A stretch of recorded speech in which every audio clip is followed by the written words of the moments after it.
मेरी बीवी किसी कोहिनूर हीरा से कम नहीं। आज शाम के समय ऑफिस से घर लौटकर सोच रहा था क्यों ना अपनी बीवी को कुछ उपहार दिया जाए। बहुत समय बीत गया, ना मेरी बीवी ने उपहार मांगा और ना ही मैंने अपनी बीवी को पिछले 2 सालों से उपहार दिया। ये सब दिमाग में चल ही रहा था कि अचानक बीवी की आवाज़ कानों में सुनाई देती है, आज रात के भोजन में क्या खाओगे? मेरा जवाब वही हर बार की तरह एक ही था, मम्मी से पूछ लो उन्हें क्या खाना है। मेरी पत्नी ने हमेशा की तरह ऐसा ही किया, सासू माँ से पूछकर आलू गाजर की सब्ज़ी बना दी और आज रात मेरे परिवार ने डिनर में आलू गाजर की सब्ज़ी के साथ चपाती खाई। बहुत ही स्वादिष्ट भोजन था, हमेशा की तरह। चलिए आपको अपने परिवार से मिलाता हूँ। मेरे परिवार में कुल 4 सदस्य हैं, जिनमें मेरी माँ, एक 11 साल का बेटा जो कि 3rd क्लास में पढ़ता है, मेरी बीवी और मैं। मेरे परिवार में एकमात्र कमाने वाला मैं ही हूँ। मेरी माँ पिछले 3 साल से शुगर की मरीज है, जिस कारण मुझे अपनी माँ की सबसे अधिक देखभाल करनी पड़ती है। आपको अपने परिवार की जानकारी देते समय मुझे याद आया, मुझे तो पत्नी को एक प्यारा सा गिफ्ट देना था। कल ऑफिस से आते समय अपनी प्यारी पत्नी के लिए एक गिफ्ट ज़रूर ले आऊँगा।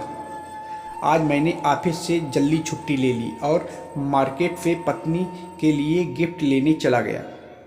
मैंने बहुत सुंदर गिफ्ट पत्नी के लिए ख़रीदा और अपने ऑफिस बैग में डालकर घर की तरफ चलने लगा। कुछ देर बाद ही मैं अपने घर पहुंच गया। घर के दरवाजे की घंटी के बटन को दबाया। मेरी पत्नी ने दरवाज़ा खोला। मैंने घर में प्रवेश किया। वह कुछ देर आराम करने के लिए सोफे पर बैठ गया।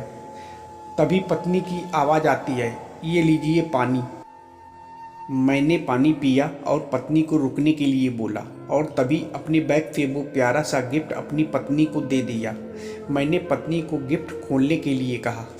पत्नी गिफ्ट देखकर बहुत खुश हुई। वह उसे खोलने लगी। गिफ्ट में एक बहुत सुंदर साड़ी थी, जिसे देखकर मेरी पत्नी बहुत खुश हो जाती है और भागी भागी मेरी माँ के पास जाती है। पत्नी सासू माँ से बोली, माँ देखो कितनी सुंदर साड़ी है, आप बताओ आपको कैसी लगी? सासू माँ ने साड़ी को देखा और मुस्कुराते हुए कहा, बहुत सुंदर है, बहुत सुंदर है। कुछ देर बाद ही सासू माँ ने पूछा, ये कौन लेकर आया है? पत्नी ने जवाब दिया, वो लेकर आए हैं।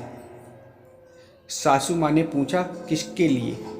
पत्नी ने जवाब दिया, माँ जी आपके लिए। सासू माँ बेहद खुश हो जाती है और कुछ पल के लिए अपनी बीमारी को भूलकर साड़ी को बार बार अपने गले से लगाती है। तभी पत्नी के मुंह से कुछ शब्द निकलते हैं, आपकी बीमारी का क्या है, उसे तो हम दोनों ठीक कर ही ले देंगे, लेकिन आपकी उदासी तो हमें भी बीमार कर रही है। सासू माँ, जैसे आप आज खुश हैं, हमेशा ऐसे ही खुश रहा कीजिए।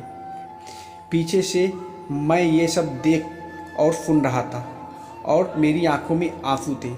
मैं मन ही मन ईश्वर को याद करने लगा, हे ईश्वर, मुझे मेरी ज़िंदगी में ये कोहिनूर हीरा देने के लिए बहुत बहुत शुक्रिया। अगले दिन मैं एक और गिफ्ट लेकर घर आया और उसे अपने पत्नी को दिया। उस गिफ्ट में भी एक साड़ी थी जो मेरी पत्नी को बेहद पसंद आई। जिस घर में ऐसी पत्नी होती है वो घर हमेशा खुशहाल रहता है। उस घर में बीमार लोग भी जल्दी स्वस्थ हो जाते हैं। साथ ही समाज में भी उस घर के सदस्यों को इज्जत प्राप्त होती है।